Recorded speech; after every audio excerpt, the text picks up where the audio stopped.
Napatay ang isang lalaking senior citizen matapos ma-hit and run habang tumatawid sa Marcos Highway sa Antipolo City.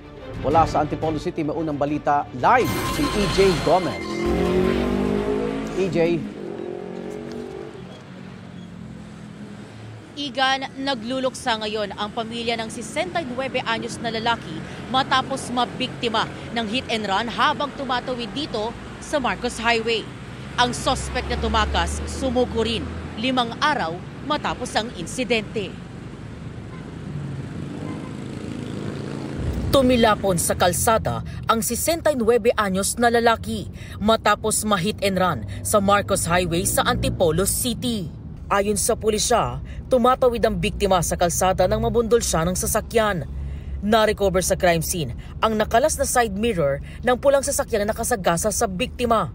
Sa follow-up investigation, nasapul sa CCTV ang sasakyan ng sospek na agad ipinakalat ng Antipolo Police para sa mabilis na pagkakakilanlan ng nakasagasa.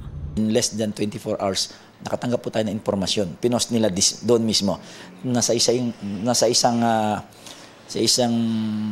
parang group na nagbebenta ng mga parts ng sasakyan ay may naghahanap ng specific brand ng sasakyan na yon at kanan ang hinahanap niya na side mirror at ganito yung kulay na hinahanap. Ang nag-post na pag-alamang may-ari ng car repair shop na pinuntahan ng driver na nakasagasa. Sa tulong ng impormasyon ng suspect sa shop, nalaman ng pulisya ang pagkakakilanlan niya. Ang kagandahan nun para itong Cinderella, no?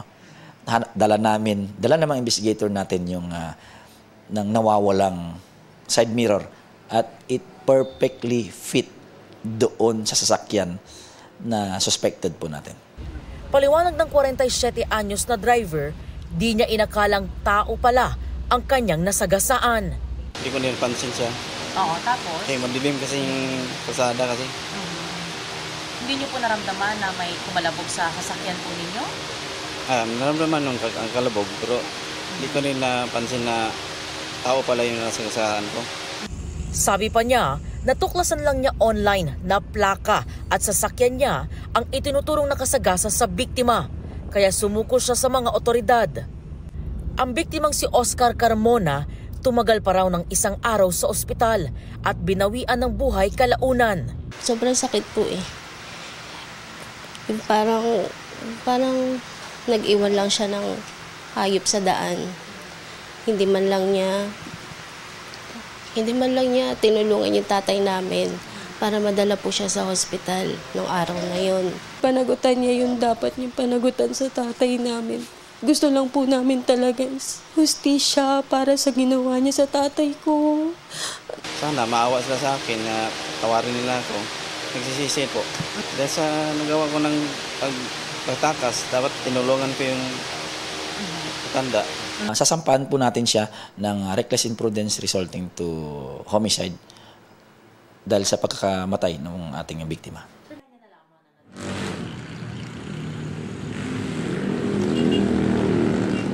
Igan, ayon pa sa mga kaanak, ang biktima bibili lang dapat ng sigarilyo at pandesal na maganap ang insidente. Humandusay siya dyan mismo sa double solid line o gitnang bahagi ng kalsada. At kung mapapansin ninyo, talagang mabilis yung takbo ng mga sasakyan. Kaya naman kahit nasa pedestrian, kailangan talaga alerto sa pagtawid ng malawak or malapad na kalsadang ito. Samantala, sa Sabado, ililibing ang biktimang si Tatay Oscar. At yan, ang unang balita mula rito sa Antipolo City. EJ Gomez para sa GMA Integrated News. Igan, mauna ka sa mga balita, mag-subscribe na sa GMA Integrated News sa YouTube para sa iba't ibang ulat sa ating bansa.